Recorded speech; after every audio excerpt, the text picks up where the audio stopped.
how to put indicators in TradingView. So let's see. Firstly, we will go to products and we will go to super charts. In super charts, I have these four charts of Nifty. Firstly, I will go to my setup. This is my Nifty's chart. Okay.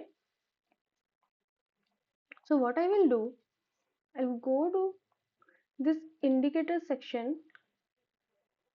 See, there are many indicators. These are my indicator that I made. Like you can put it in favorites, your personal indicators, technicals, financial. But today we are not going in all this. We are just going to put a volume indicator. Okay. So here is a volume indicator. We'll put it. See, here you can see the volume indicator. The volume is showing in the bottom.